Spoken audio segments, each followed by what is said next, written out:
based on data gained and verified by the researcher. It has to do with numbers and manipulation and control and replicability and testing theories. On the other hand, qualitative research is based on the perceptions of the participants, not the researcher. It's from the participant's point of view. It has to do with insights and understandings, patterns and themes, and the development of theory. Qualitative research has to do with discovering and expanding knowledge, not breaking it down into numbers and formulas. In looking at qualitative research, let's look at the mnemonic DISCOVER. It is dynamic. People's perceptions of reality change. Qualitative research has to do with the insider. We have to view from the inside, from the perceptions of the participants, not the perceptions of the researcher. It is subjective. Data are the perceptions of the participants. As such, it's subjective. It's through their own set of glasses, their own worldview. It is complete, or at least we are trying to get a complete picture. It's holistic. We're trying to get the big picture of everything that's going on, not just some minuscule portion of it. Qualitative research in many ways is open-ended. First, the stopping point is not determined ahead of time. The researcher stops when he believes that all new information has been gathered.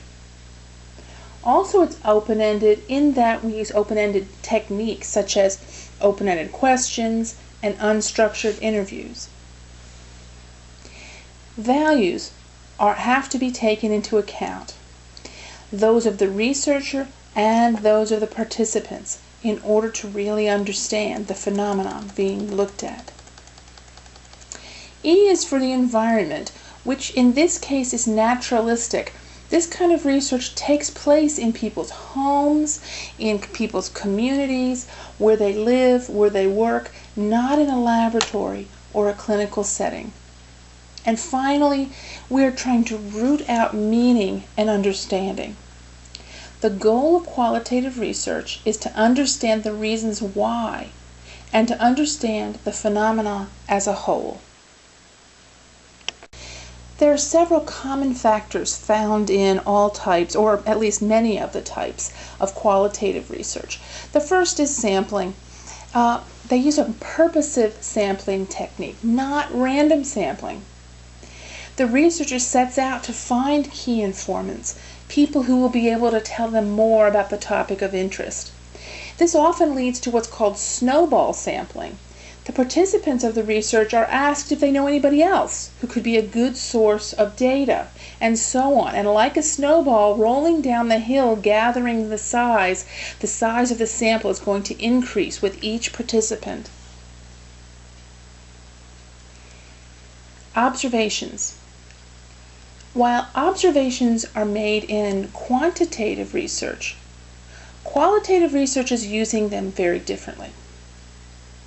Researchers may go and live among the people being studied. This is called immersion, and it comes from the field of anthropology. Participant observation means that the researcher interacts with the study participants. The researcher deliberately gets involved in the situation. This is a major difference from quantitative researchers who try to remain objective and detached. Interviews are common in this kind of research, and they are unstructured. The researcher may have some predetermined ideas on what they want to touch on, but it's flexible, and the researcher is capable of changing the direction of the interview based on what she is hearing from the interviewee. Coding occurs in many of the types of qualitative research. Once the data is gathered, it's coded. This means identifying common themes and lumping them together in different categories. And the categories are the themes that have been put into categories, and then we look at the relationships between the categories. Qualitative research is flexible. Researchers use flexible sampling techniques and methodologies. They track down study participants and are open to changing how they find them in the middle of a study. They're not tied to one methodology. They can change it in mid-course. For instance, a researcher may have been using snowball sampling technique to study hope and life-threatening illness. They then learn that a new hospice has just opened, so they go to the hospice to recruit new participants.